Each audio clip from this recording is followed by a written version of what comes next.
Ryan Reynolds here from Mint Mobile with a message for everyone paying big wireless way too much. Please, for the love of everything good in this world, stop. With Mint, you can get premium wireless for just $15 a month. Of course, if you enjoy overpaying, no judgments, but that's weird. Okay, one judgment. Anyway, give it a try at mintmobile.com/switch. Upfront payment of $45 for 3-month plan, equivalent to $15 per month required. Intro rate first 3 months only, then full price plan options available. Taxes and fees extra. See full terms at mintmobile.com. Hey there, it's Wayfair here, where delivery and setup are as easy as a few taps on your phone. You're relaxing in an old hammock, scrolling Wayfair's app, when you spot it, a brand new patio set. Next thing you know, Wayfair delivers it right to your patio and sets it up. Oh, you need a new grill too? All right, Wayfair's got you covered. With Wayfair's room of choice delivery and fast expert setup on qualifying orders, life gets a little easier. Visit wayfair.com or the Wayfair app. Wayfair, every style, every home. Scott Doyne, welcome to the Sports Management Podcast. Thanks, Marcus. Great to be with you. Great to have you on the show. You're a former media executive at Turner Sports, certified career coach, most recently an author. We will talk a lot about that, but also an educator, mentor, working across sports, media, and tech. So a lot of experience there. I've had a lot of time. It's in the gray hair. Sounds good.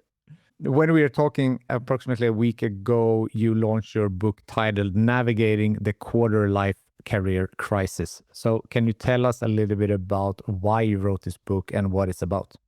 I'm a parent, first of all, of 2 college-age children. I'm also a teacher at Emory University in career navigation. So my students are in that age group. I've been a mentor and a manager of young professionals for a long time. So I've just noticed a change in the last, let's say, 5 years that this generation is feeling an immense amount of stress related to career decision-making. And so I wanted to understand it better, see what it is behind that, validate it. And if it were true, find some possible solutions that that group has been looking for. So that's really why I went after it. And I just really want to share those insights with as many people as want to help out as possible. That's fantastic. And of course, we will not spoil the book here, but there are a lot of young people now entering the industry. And I feel like, and I'm partly guilty as well, but the Gen Z and the younger generation doesn't get a bad rap sometimes of not being lazy and not going the extra mile in the workforce and so forth. Do you share this view? And also, what are some challenges that you see that the new generation have in their career life? I don't share the view. I think generational disdain is a tradition.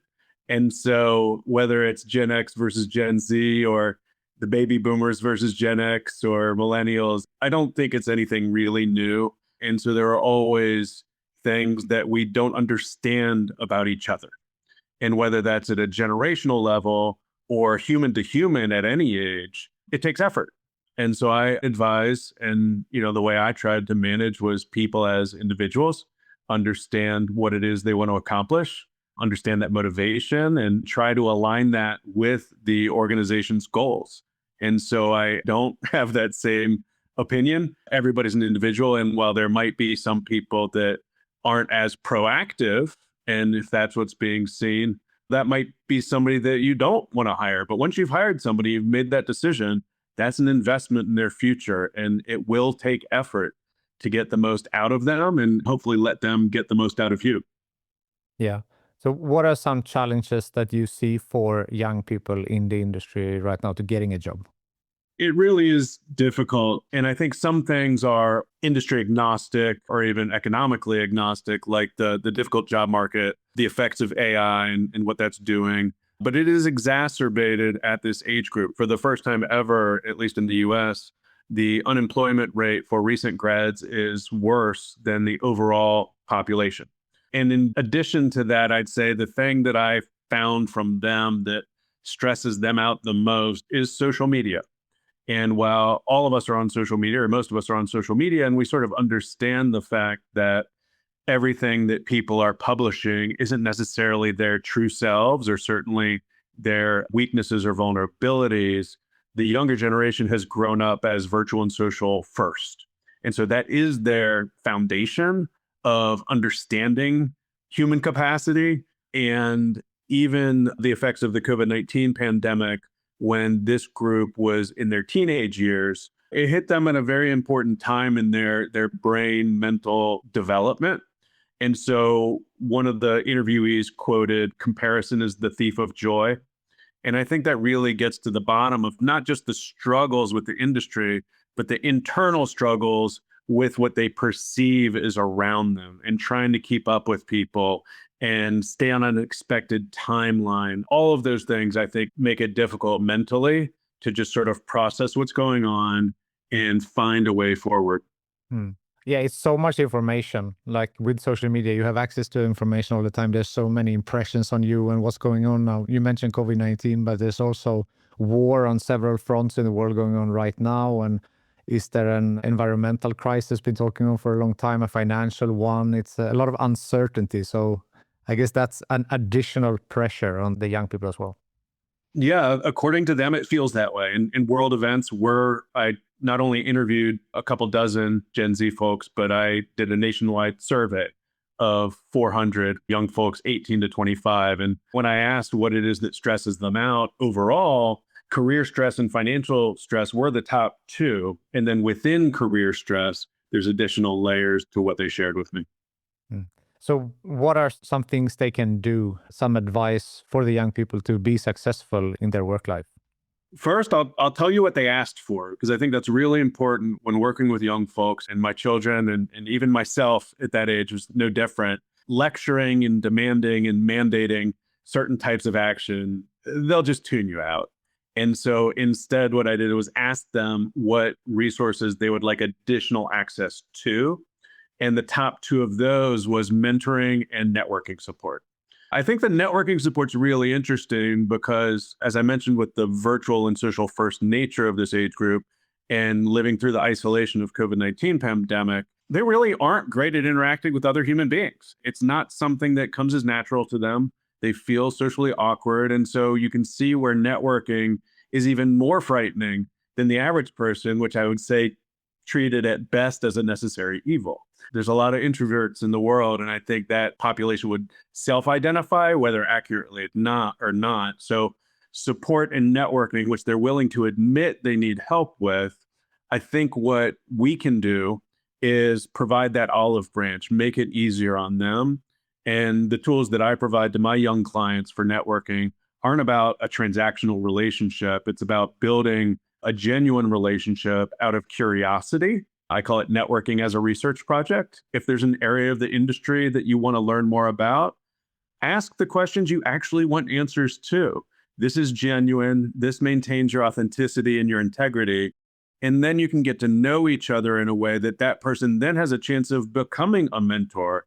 Or when a job or internship is posted, it's not your first time reaching out and asking them, "Oh, hey, can you give me a job? You've never met me before." It's the building of that over a lifetime. And so appreciating the stress involved and then bringing some networking tools to them that are more in line with how they'd like to go about it. And I think the research method is something that can be very useful. Yeah, definitely. And it's interesting that you said that they are a bit shy and they don't know how to interact with people, because a lot of networking can be done online, and LinkedIn, for example, is a perfect tool. So maybe that could be a start to get, the first connection with someone, and then take that next step to maybe have a physical meeting or a phone call or something. That's right. One of the beautiful things I think of writing a book like this is I forced myself back to that age. What was I thinking? How did I begin networking? How did I find my first mentor? And, me now as a 51-year-old, it's easier to forget how difficult that might have been. And so putting yourself in the shoes and realizing that there's fear and uncertainty and how uncomfortable that might be.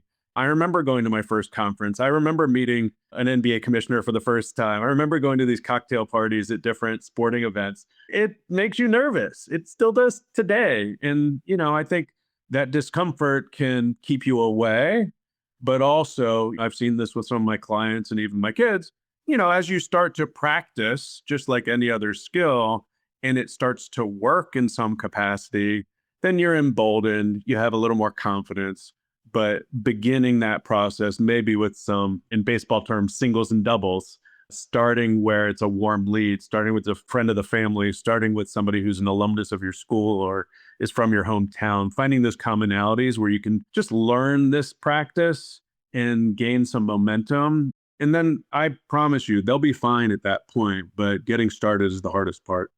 Definitely. But I like that what you said, that maybe you know someone who knows someone to get your foot in. Like the first episode of this podcast, now we are on like 250, something along those lines. The first episode was with the father of a classmate of mine who worked in the industry. Then you get going, as you said, because starting is the hardest part. And then that got me started, and then you're taking it from there. You are. And it's beautiful to watch at that point, because then if I'm coaching somebody, we move on to something else. Exactly. So you mentioned networking, but also mentorship. Mentoring. Yeah. So what signifies a great mentor? What is it that these young people need? Somebody to listen. Not everybody has somebody in their life that will listen to them objectively, without judgment, and possibly without even giving advice. Somebody just to lean on.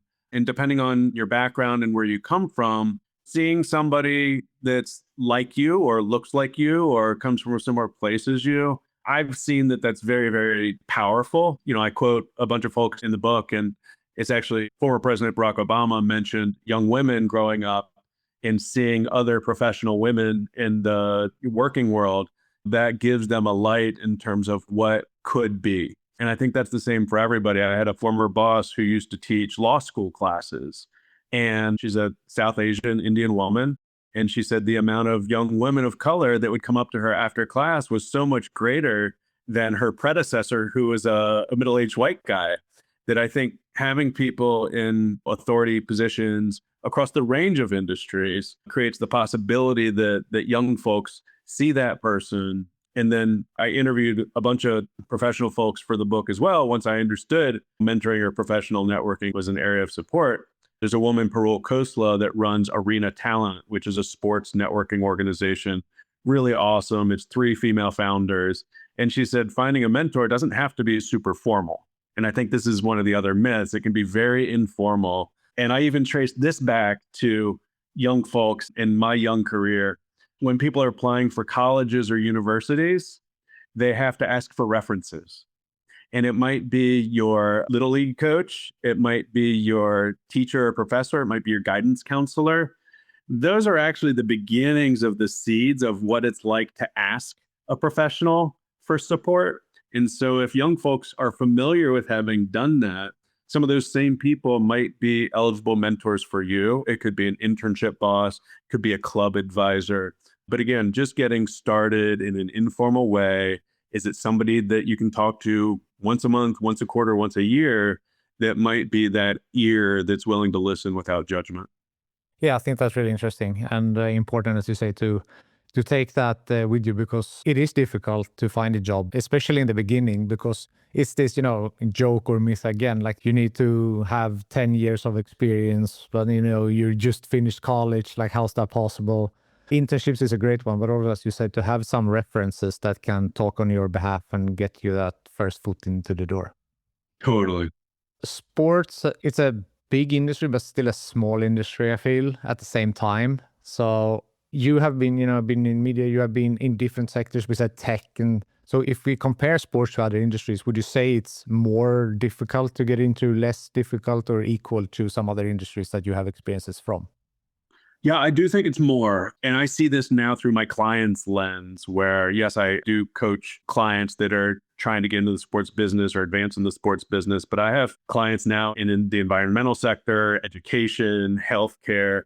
Tech, certainly at the higher reaches of tech, I think has its similarities, but the navigation is very different. It's not so much a networking game. It's not so much a who you know. There is, I think, a little more of a meritocracy. In sports, it's almost all relationship based.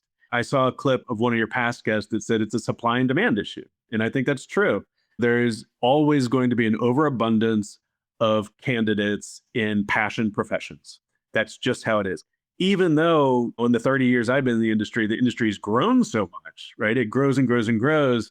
But I think there's always supply of new, young, and whatever aged folks that want to work in an area that has passion. And that's where compensation is a factor. Your time and hours is a factor as a result. And like you've talked about with guests, breaking in is hard. So I do think sports is on the harder side of things in general. Yeah. We said get yourself to help these young people that are listening here and that will buy your book and read your book. But so getting yourself a mentor, maybe getting some internships, getting references, anything else that they can do early on to help kickstart their career. That's right. And the way we're setting this up, it sounds like a lot of work. This is going to create more stress. I feel way behind. And so I don't want to lose the note about the stress management because we talk about that early. There is the stress, there is the anxiety, there is the keeping up with the Joneses, as we say. And then there's this target that seems harder than ever. So it's like there needs to be a bridge there still, not just the mentors, not just the networking, but also tools for stress relief. And so I spent a good amount of the book finding out how young folks do relieve their stress, and then also talk to some psychologists and therapists as well, which was a door that the candidates opened too. There is a world of stress management available. Sometimes when you're in stress mode, what somebody said was not only is there flight and fight or flight, but it's fight, flight, or freeze.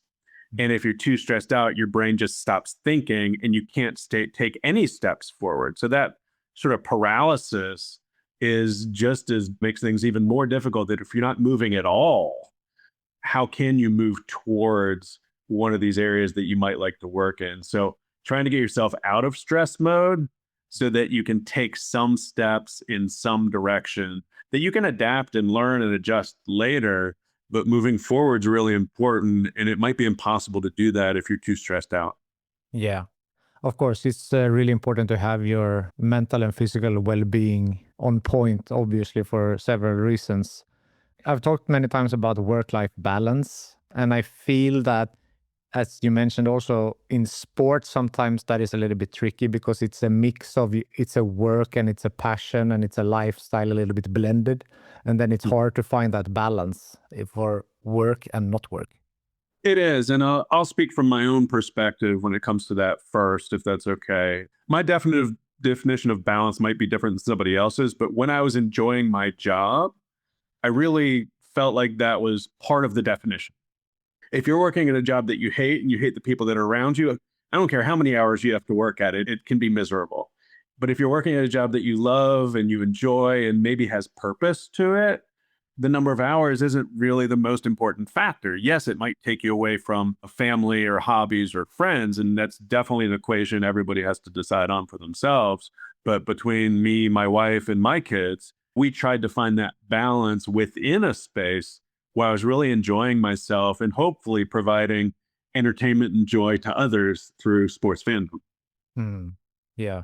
If we dig a little bit into the book and how that process is, because I don't think that, everyone knows what goes into writing a book. And we mentioned it before we hit record that you released a video of a little bit your process behind it. And it was really interesting to follow. And, the highs and lows and everything that goes through that process. Can you talk us through how it was to writing this book? Yeah, thank you. That it's my first vlog, and I feel silly even saying it, but yeah, I launched a TikTok account. I'm trying to reach Gen Z folks where they are. This is a YouTube playlist that's out there, and I've got sample clips on all of my platforms. But I did want to peel back the curtain on the writing and publishing process. My first book, so a year and a half ago, I published Exploring the Midlife Career Crisis. And that was about my own transformation from sports media exec to career coach. And it's got some tools for career transition that I self-published. So that was on Amazon. I self-published it, and I had a certain process for that. This second book I did in partnership with a publisher, a hybrid publisher, where we jointly invested in the process. They provided experts, development editors, cover designer, marketing and PR support. So together that process took about a year. And so over the year, I recorded these little videos along the way to talk about, the challenges I was having, the process I was going through, how I felt going into an editing meeting or coming out of an editing meeting, or when I got a bunch of changes proposed, but then also the delight of receiving my first paperback copy and then the hardback copy, and then a last video on launch day in terms of how I was feeling that day. In general, I started this process with research. That was different for this book. I felt like that was important. Like I said, I did a bunch of interviews, then I did some surveys, and that became the fabric of what I knew the book was supposed to be, which was essentially by Gen Z for Gen Z. I was just the person that channeled all of that content into a structure that I feel like is consumable.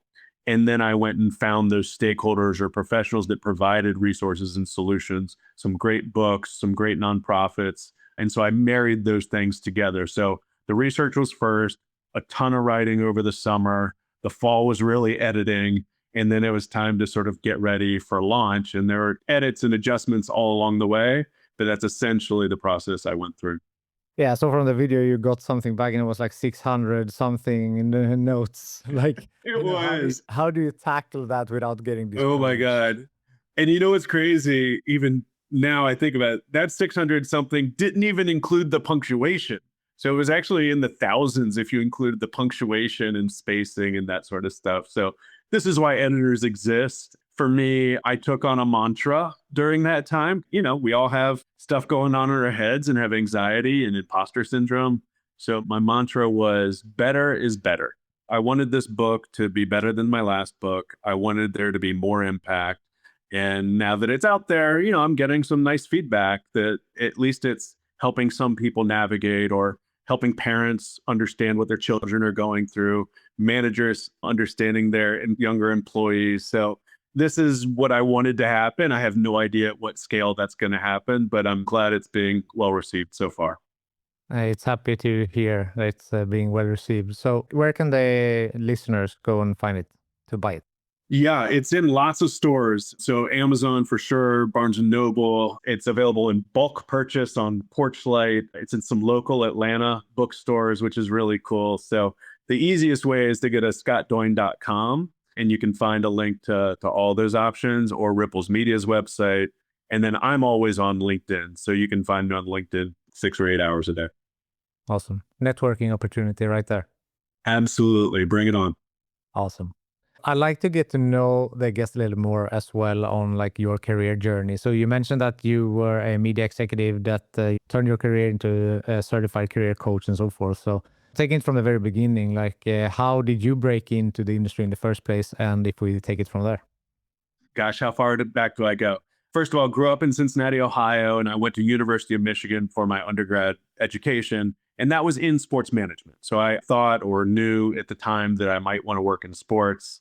And so I pursued that in college. I got involved in the student television station. My friend and I co-founded that. So we got involved on the media side at that point. I had a bunch of internships that then led me to some paying opportunities in sports TV production, what we call freelance production.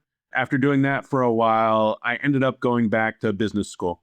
And through business school at Emory University, I ended up getting an internship again. This time it was at Turner Broadcasting. It was in the CNN division. So it wasn't in sports quite yet, but I was at least in the right building.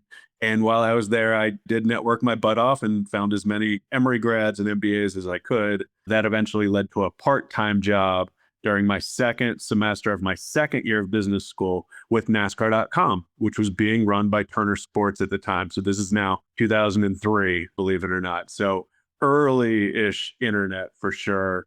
And then I stuck around for 20 years. So through NASCAR.com, NBA Digital, I ran a product strategy team, and then I ran a research and analytics group across Turner Sports, Bleacher Report, and House of Highlights the last 4 years there. Wow. These transitions going from, different, both within sport, but also outside, how have those transitions been like for you? Lucky. I'll just start there. I feel very, very fortunate. I'm not sure how much I realized that at the time, but certainly looking back on it, I'm so happy with my career. I got to work with a lot of great people, not just in my company, but the league partnerships. A lot of that was like iron sharpen iron. Working with NASCAR, working with the NBA, working alongside our teams that did our first US soccer deal or Champions League, getting to know all those people. It was just a phenomenal environment. And getting into digital media that early and riding that sports wave, I'm not sure I had a ton to do with all of that success, but I enjoyed the time I had and hopefully I contributed something. I'm sure you did. Having a long career in the sports industry and outside as mentioned. Has there been any bumps on the road in your career? And if so, how did you overcome them? Oh, yeah. So many bumps. I've got a chapter on failure. I'm not going to give away the first 2 words of that chapter because they might be my favorite 2 words of the whole book. But I think we have to get comfortable with failure. We have to get comfortable with taking risks and realize that it's not the end of the world. At the time, it might feel that way. And I would never try to convince somebody otherwise. It feels like crap when stuff falls apart. Being on the leading edge of digital media was very close to the bleeding edge. And we had leaders that loved innovation, whether it was David Levy and Lenny Daniels in Turner Sports or the sports commissioners, Adam Silver in particular. They always wanted us pushing forward. And so as a result, you break some eggs. And so it could be the back end of our commerce system breaking the first day on the Daytona 500. It could be product failures where we thought we were ahead of the curve and it turns out we were too far ahead of the curve. I remember a downloads business like that, having products on Blackberries. If people remember that stage, we launched 100 apps for NBA League and team properties across BlackBerry, Android, and iPhone in the mid 2000s.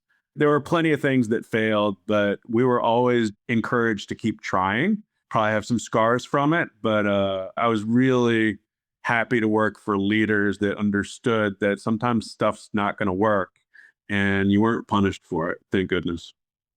Yeah, that's really important that you have that security that you know that you're pushing for excellence and you're pushing to get better. But if you mess up, that you're not getting punished for that for sure, because then you will not dare to push the limits.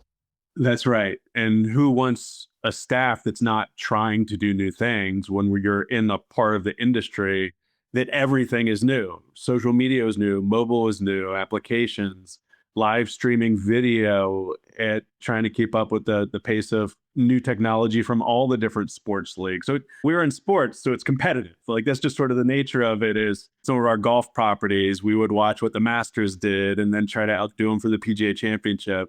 And sometimes we actually partnered with some of the other broadcasters. And I think that's some of our best work, like March Madness, partnering with CBS and Turner Sports. That was very innovative at the time to be able to watch any game that you want at any time through digital platforms. So continuing to push the envelope was super important. And sometimes that cut across who you partner with that might have been a competitor.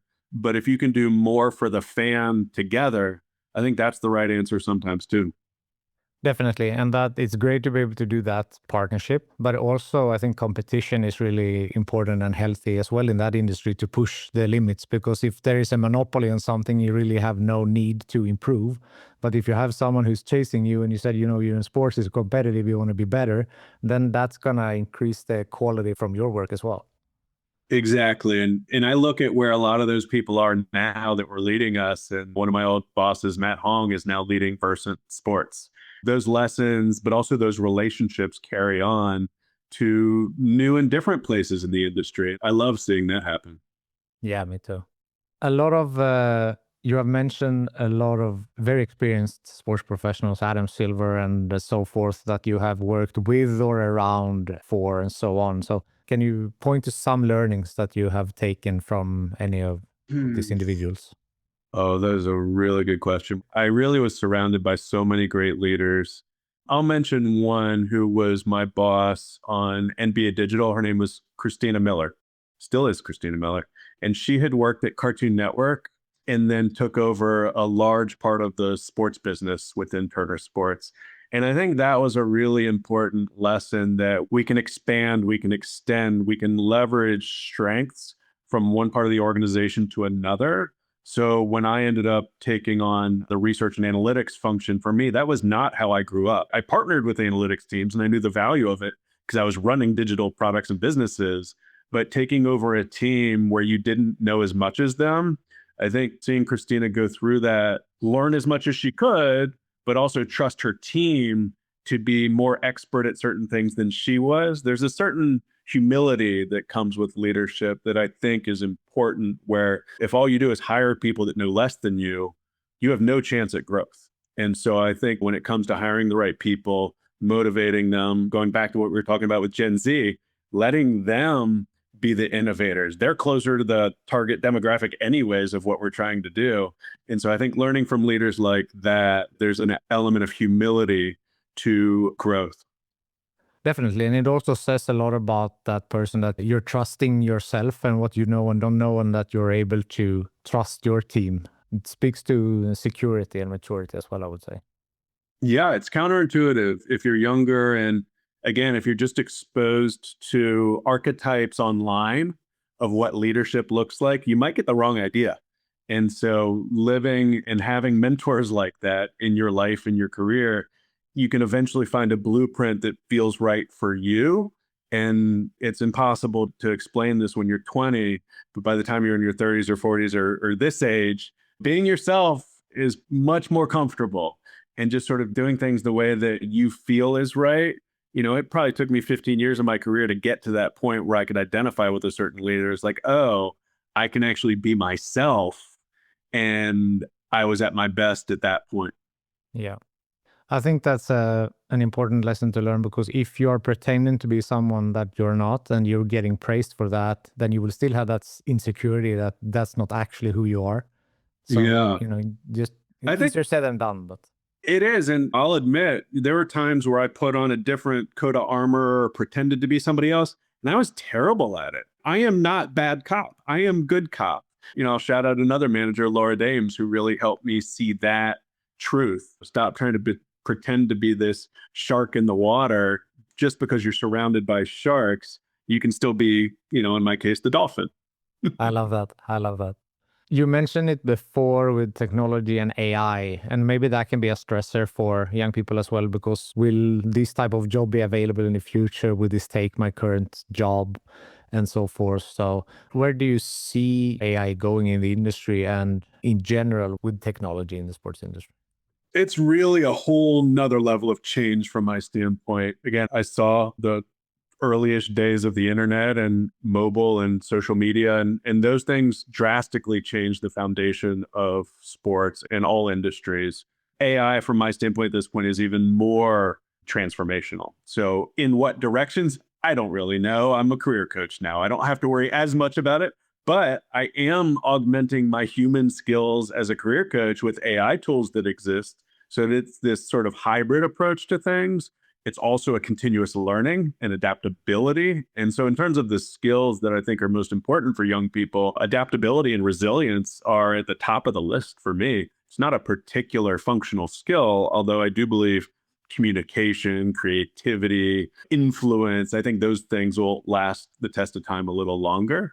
But if there are going to be more AI related roles, I don't think it has to be a defeatist approach. I think it's learn as fast as you can, learn as much as you can, see how you can apply it, get a little uncomfortable. I have always looked to the younger people to harness the power of new technologies. So as young people enter the industry, they're not as burdened with how things used to be done that I know as you get older, sometimes it's hard to retrain. Sometimes it's not. And I give full credit to everybody for the ability to learn new things. But I actually think the young folks have an advantage in not knowing how things used to be done. And so they can grow up, call it AI first, develop and harness those tools for the betterment of the fans, your organization, and the industry. Definitely. And I think that there most probably will be some jobs that will disappear because of AI, maybe like, I don't know, copywriting or something like that. But that AI will also create new jobs. And I mean, that's the same with the internet and with the industrialization. And like there has been these type of things before. It's just that It's so true.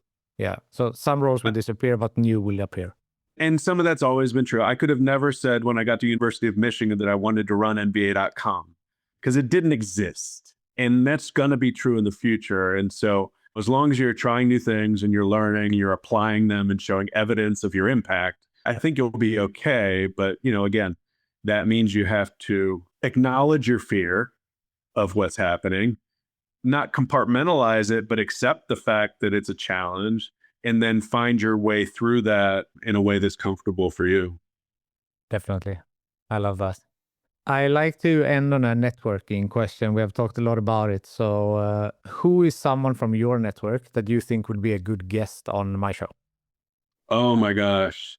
In the world of sports, if you have not had Pete Scott on yet, Pete is like the mayor of global sports to me. We worked together for a long time. He is always on to the next thing, whether it was fantasy sports or sports gambling or live streaming or blockchain or whatever's next, AI. He's always there before everybody else. And I've always respected him for that. I love that. That's a great name. Pete Scott. Do that for sure. Mm-hmm. Scott Doyne, it's been a pleasure having you on the show, and I hope everyone buys your book and reads it. I will do that for sure, and best of luck in the future. Thanks, Marcus. Have a great day. You too. Thank you for listening to the Sports Management Podcast. Please hit the follow or subscribe button on your podcast app so you don't miss out on any upcoming episodes. If you want to get in contact with me, send an email to sportsmpodcast@gmail.com, connect with me on LinkedIn, or follow the podcast on Instagram, X, and Facebook @SportsM Podcast.